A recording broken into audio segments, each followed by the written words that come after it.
Bell, Provost and Dean of the Faculty, and on behalf of Barnard College, I'm very pleased to welcome you. Tonight, we'll discuss power and political networking with Professors Kimberly Marten and Shyona Mitra. Kimberly Marten is chair of Barnard's Political Science Department and director of the program on U.S.-Russia relations at Columbia's Harriman Institute. She studies the way in which patronage networks impact state sovereignty and failure, the politics of warlords, and the consequences of warlordism, especially in tribal areas.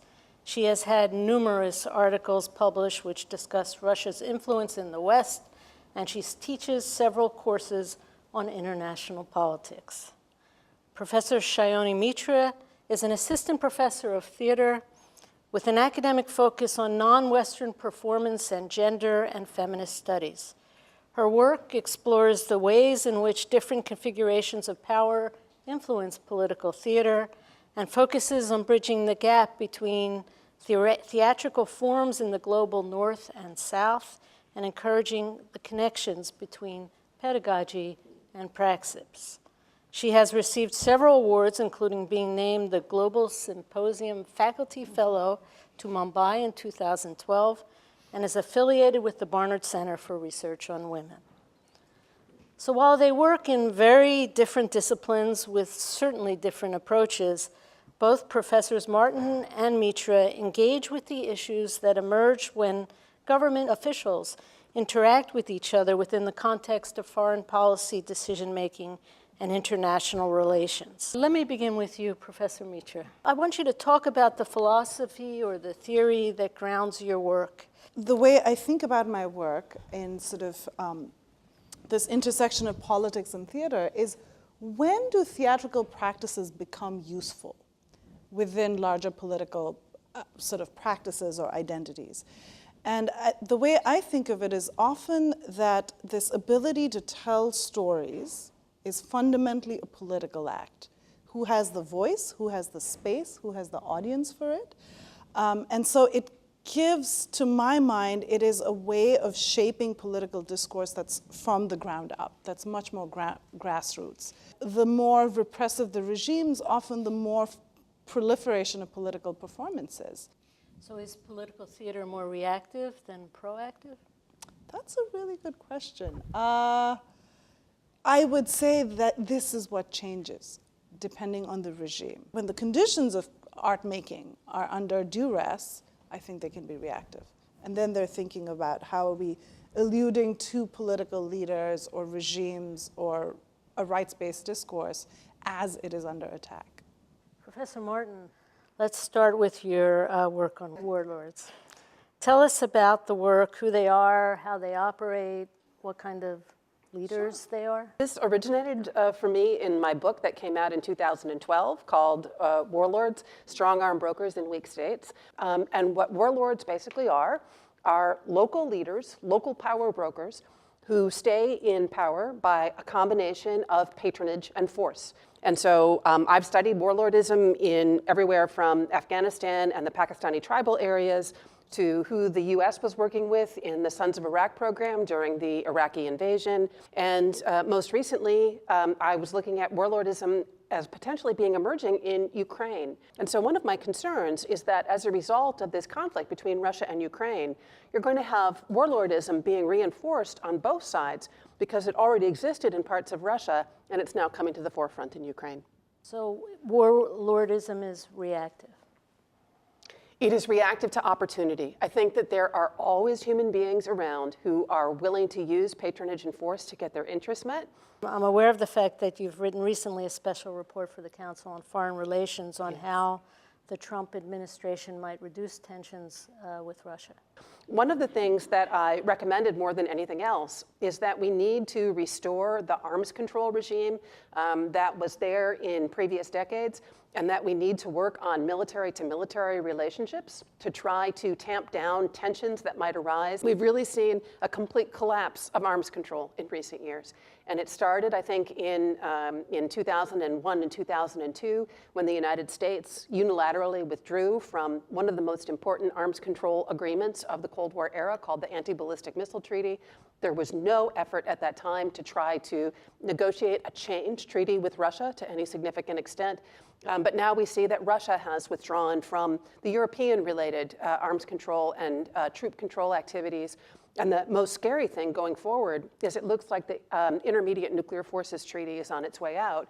And that was really something that kept stability in the European theater for so many years. It was really the first signal that the Cold War was ending.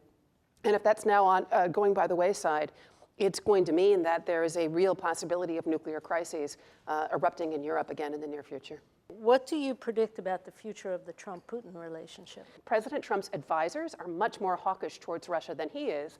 And so what we've actually seen is the beginnings of a rebuilding of a U.S. troop presence in Europe. What we've seen is, very strong sanctions against Russia, but they're not coming from Trump as an individual. They're coming either from his advisors or from the broader congressional sentiment. Very interesting. So shifting to you, Professor Mitra, how does political theater operate in a practical sense to enhance civil rights, women's rights, human rights? I think just what Kimberly said right now, I think there is the extreme case of warlords and force and aggressive regimes, but there's a whole other pre-step to that, which is the powers of soft power or cultural persuasion. Right? When we're talking about, again, Russian interference in the election cycle in the US in 2016, there's sort of one strain of that which talks about actual voting machines and can they be hacked, can they be not. But what we have evidence for is actually something else, which is this power of social media, this idea that you can create sort of specific stories catered to certain people. Where does that come from? That comes from the power of persuasion from cultural sort of parameters. What kinds of protests you go for, what kinds of groups you affiliate yourself with, what kinds of images you circulate. So a huge part of sort of my work as a performance scholar and what I train my students to do is look at images. Does the Trump-Putin relationship make your research more interesting or more challenging? What I'm actually working on right now is informal military forces in Russia. So it's sort of going back to the warlords project, although these are not warlords in the sense that they're not associated with a particular place. They're more like roving gangs. But what I'm looking at right now is a group called the Vogner Group. And it might be familiar to people for a couple of reasons. That was the group that in Syria in this past February came into conflict with US forces where there was that big firefight and about 100 Russian forces were probably killed in that firefight. And the Russian General Staff, the Russian Defense Ministry said, it's not us, we have nothing to do with that. They just sort of let those people hang out to dry, even though that they were coming up onto US-controlled territory against an agreement that the US and Russia had had. And so I don't think that has anything to do with Trump per se, although it certainly has something to do with the US relationship with Russia because of that February event, which was very scary and which could quite easily have spiraled out of control and become one of these crises that the lack of security communication between the US and Russia might spawn. What saved it in that case was there is a hotline in Syria that US forces in Syria and Russian forces in Syria used to talk to each other, and that hotline was actually used throughout the entire firefight. Interesting. And do you see any change in your academic research as a result of your performative work? Have this one foot in India, one foot in the US context. So I tend to be drawn more to sort of comparative work now. And particularly with the women's movements or college activism, student activism, I see so much of sort of shared techniques. So this idea of simultaneity in different places. And at the same time, trying to be specific about sort of what the actual sort of instance of performance is doing in that place. So I am certain that your research has informed your teaching in various ways, and certainly you teach topics which are difficult and sensitive. How do you deal with that in the classroom, and what kinds of challenges have you encountered?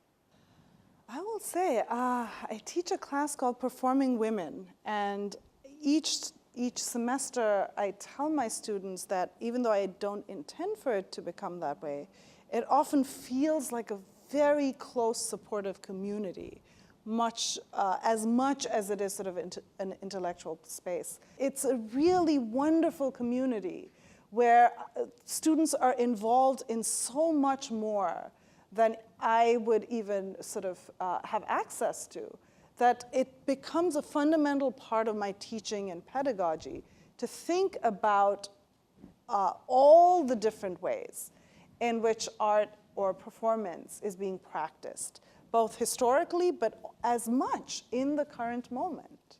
The biggest challenge that I think I face in my classes is that we spend so much time talking about current events or very recent events. And the question is, how do we keep the discussion objective so that it doesn't just become political screeds on one side or the other? And I think one of the things we have to be aware of is that the political leanings of Barnard students are actually quite varied, and we have to be careful not to assume that everybody actually shares a political perspective on things. How to not make it be political in the sense of making people who don't share perhaps the dominant view on Trump feel uncomfortable in the classroom. I will get international students who are from India and have nothing to do with performance of the theater department per se, but they'll come in because they want to take this one class. Often they will be second-generation American-born students, but of Indian heritage, and they are coming because many of them have grown up learning a classical dance, or they've been exposed to Bollywood movies, and I have to break it to them that I don't teach Bollywood per se, and that's always heartbreaking. But we do talk about dance in Bollywood, which may be the best part of it. But then there's as much sort of American students who don't necessarily have any sort of cultural grounding in India or Indian performance, but are curious about either things they know or have heard or seen, or just want to find out about. For them, I use Beyonce in a video, dressed in Indian clothes. But that's always an icebreaker. I want to thank you all for joining us this evening. Thank you again, and have a really great evening.